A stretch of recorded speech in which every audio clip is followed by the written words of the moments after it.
Hope you guys are having a great week.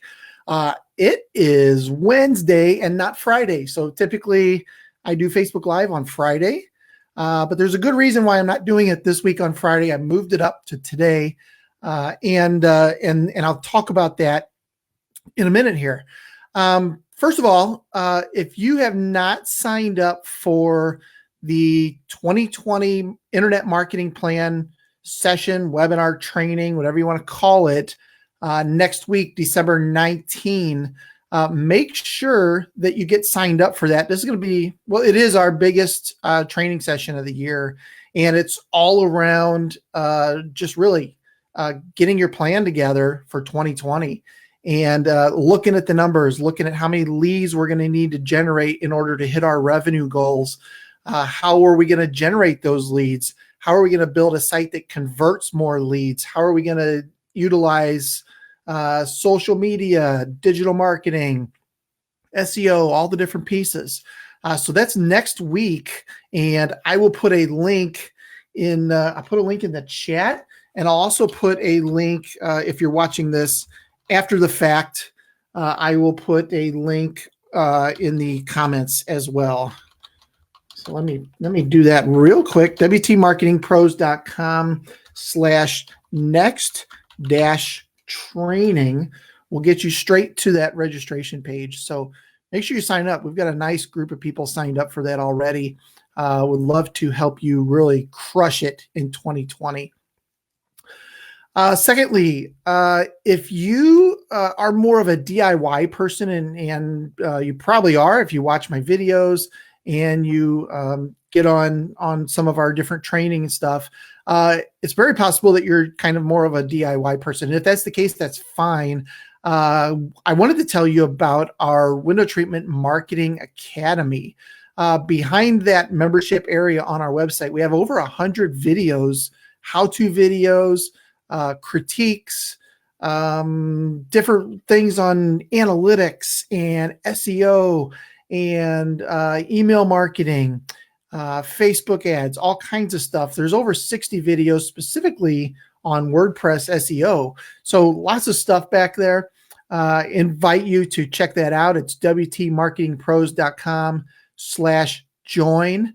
I'm going to be adding a 20% coupon through December 19th. So if you're interested in that, jump over there and make sure that you take advantage of that. So, all right, let's talk about today's topic, which is networking, traditional networking, or what I like to call the business card marathon.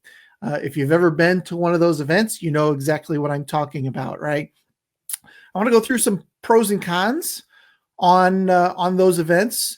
I want to talk about what I do instead.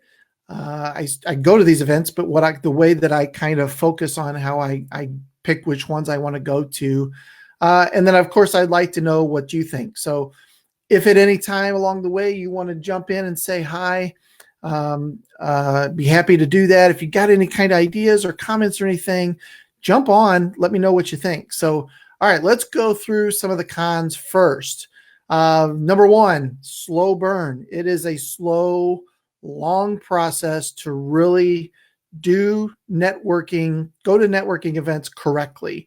And by that, I mean, you can't go to one event, hand out 30 or 40 cards, and then expect to get back to the office or the workroom and the phone starts ringing because everybody needs you right away, right? That is definitely not the case. It is a slow process. You have to go to these events over and over and get your name out there repeatedly. So that's one thing. You also could run into competition with other business owners. This is maybe not a con, but also not a pro, I guess. If your business does better work, then it really shouldn't be an issue. However, a lot of networking events have the same kind of groups and industries of people there. So you really need to work hard on setting yourself apart. And, if there are other people there in your industry, then, the people that are meeting you are going to be basically diluted by however many competitors you have at the same event, so really tough to kind of stand out at those things. If you're an introvert, you definitely will have a hard time at networking events, especially if it's one where you don't know anybody and you want to go up and start meeting people. It's really tough to just insert yourself into current conversations that are already going on. Who's this guy standing right here next to me? He's just kind of butting in on the conversation I'm having with somebody. And going out and just forcing yourself to introduce yourself to people and coming up with ideas and icebreakers and topics and things to get started, get the conversation going. That's all tough, especially for an introvert. Number 4, you join the wrong groups or you go to the wrong kind of events. You're a B2C person and you go to an event that's all B2B. You're not going to grow your business if you're at the wrong event, or you clash with some of the people that are running the event, or it just doesn't fit with your schedule. There's a lot of reasons that maybe you've got into the wrong group, and finding other groups can be tough. A lot easier nowadays with sites like Eventbrite, Meetup.com. You can really get out there and kind of do some of this stuff and cherry pick which ones are the best. We'll talk about that in a couple minutes. Number 5, expense. This is a big one. And I'm not just talking about dollars. I'm talking about your time.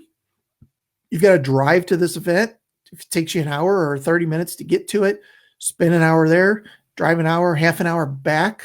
All of that is time that maybe you're investing, and you should look at it as an investment, but you should also look at it as, am I going to get an ROI on the time I'm spending to do this? And if we go back to number 1, being a slow burn, am I going to get an ROI if I have to do this 10 times, or a year's worth before we really kind of start getting any traction? That's a lot, so you need to kind of understand, is it worth all the time and money, gas money?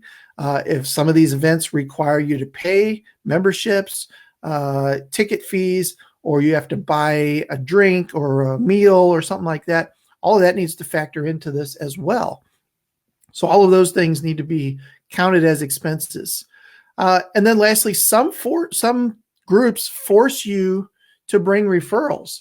And this isn't so bad as it used to be, but there are groups out there that expect you to show up, to refer back and forth. And that's totally cool. That's the whole reason these events and these groups exist, is to kind of intermingle, pass referrals back and forth. Everybody grows, kind of the a rising tide raises all ships kind of approach, which is fantastic.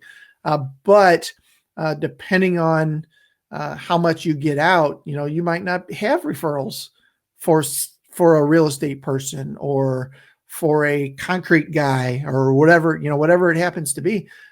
You could kind of be on the losing side of that if you're not getting those referrals, and they could kick you out. They could, reprimand you, whatever it happens to be. But, you got to be careful which groups you try to join. And again, we'll talk about that in a couple minutes here. Some of the pros, number 1, obviously building relationships.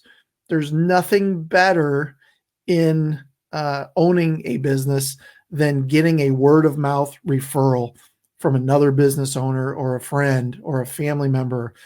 Those are typically very, very warm leads and to be welcomed, right? So the more relationships you can build over time, the more word of mouth referrals you can get. Again, that takes a lot of time to build those relationships, but they can be very profitable if they're the right kind of relationship. Number 2, good for businesses with low margins.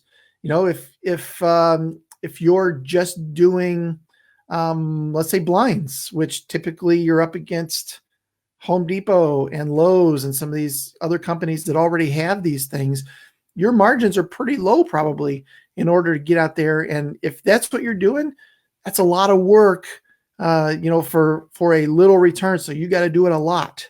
That could be good for your business, if you get out there and do that.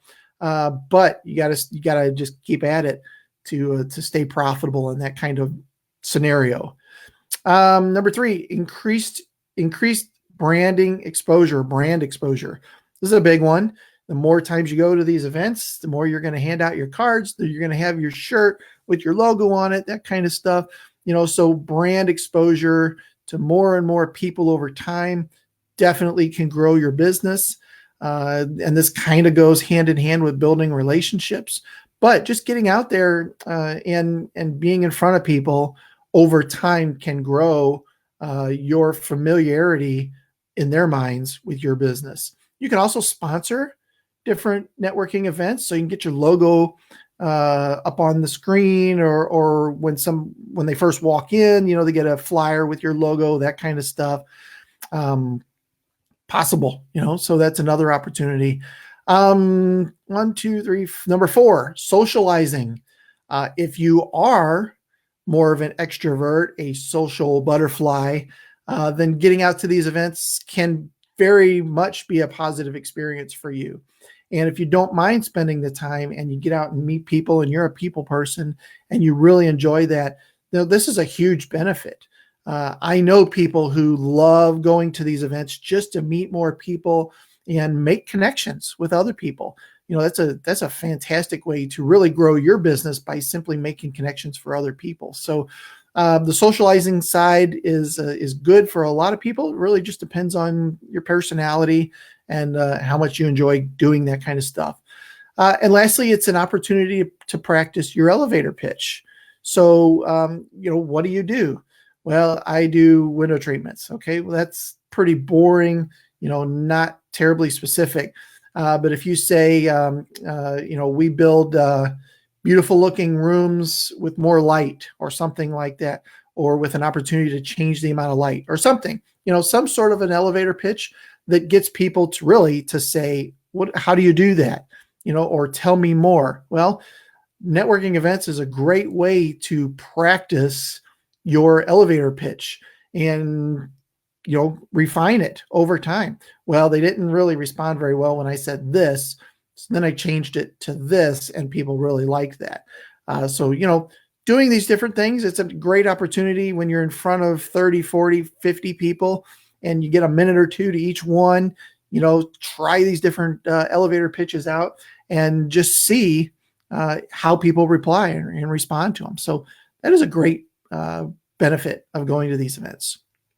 So, all right, let's talk about what I do instead. Check in my comments here. All right, what I do instead is, this is something I've learned from several business coaches over the years, and that is to pick 1 or 2 or maybe 3 events a month that really focus on education. So not just business card marathons where you go and you try to get as many cards out to as many people as you can, but events where maybe there is a networking component to it, but there's also an education piece to it. And these type of events are great because everybody is in the room to network, but also to grow their business. And that like-mindedness is really good. And it's a good group of people to be around. So they're not just trying to hand out as many cards as possible. I go to 2 different events like this. One's called the Business Development Team. And that group has a speaker every month that talks about a different topic. It could be legal. It could be finance. It could be digital marketing. It could be health. It could be anything. So every month, different topic, but something that's going to really give you some nuggets to grow your business every time, and it may be in a slightly different way. The other group that I belong to is called Experts for Entrepreneurs. And this group actually has 3 speakers. 15 minutes is all they get. And all 3 speakers during the one event could be on 3 totally different topics. So you might have 15 minutes on end of the year taxes, and then 15 minutes on upgrading your business to an S corp, right? And then one on how your body reacts to the winter. It could be anything. So 3 different things. You're always going to get some great nuggets out of that, and you're going to build your business, maybe improve your health, along the way. Those kind of things, all good, positive stuff. again, there are networking components to both of these, building relationships. The same people are coming typically to these events every month. So your business is going to grow in more ways than one through those. Couple notes. Consider those networking events that cost money. And I know earlier I kind of said that was a con, but it could also be a positive, especially ones that require memberships. And the reason for that is it tends to filter out some of the looky-loos or the not so serious business owners, the ones that are there just to kind of benefit themselves. Typically, when you have to charge or when you have to pay for an event, you're going to get a little bit higher quality people attending those events as well. So definitely something to consider, and especially those that have membership fees where maybe you have to join for a year at a time or something. Those kind of things tend to be higher quality business owners, and you're there to learn. So you're learning from other people. And at the same time, you might get some window treatment work out of it, commercial type work, but really building those relationships in those kind of scenarios are fantastic and much longer term kind of things. Okay, let's talk about the reason that I'm not doing mine on Friday. And that is because I'm in a mastermind group. And this particular mastermind group I've been in for about a year and a half now. And there are 7 other business owners in this particular group. And we meet once a month on the second Friday in this case. And there's a cost to that. It's several $100s a year to join, to go to, but you really get close with these business owners. And what we do is we bring a list of, in our case, a couple rocks, big rocks that we're working on, things that we know we want to get done in the next couple of weeks or months. And we bring those out. And then the other business owners say, oh, I've been through that situation. Here's what I did, or here are some tips. Here's another way to approach it, that kind of stuff. And having that little mastermind group, bringing up, here's what I'm struggling with, having these other people that maybe have been through it, or maybe their business is newer and they're going to learn from your struggle, but this type of group is fantastic. And if you're not part of a mastermind group, I highly recommend you find one. But these things are great. I love going to my mastermind group every month, and it really does help my business grow in a very nice way. So tell me what you think. What do you think about my tips? Did I miss any tips? Do you have good luck with the traditional business card marathons, the networking events? Are there certain ones that you like better, certain ones that you don't like? Do they cost money? What are some great ones for window treatment and awning business owners to go to? I'm very interested in those. Leave a comment down below about what you think. Are there any pros to there that I missed? Are there any cons, reasons you don't like to go that maybe I overlooked? Love to hear those as well. So listen, leave your comments below. If you are not already subscribed to us on Facebook or YouTube, we have a private Facebook group that is free to join. It's called Window Treatment Marketing Secrets. We're also on YouTube at Window Treatment Marketing Pros. We always put out content on there, lots of training sessions, things like that. We'd love to have you on there. Subscribe to these so you can get alerts when our next Facebook Live comes out, our next videos goes live. So appreciate it. Hope you have a fantastic day, and we'll talk to you next week. See ya.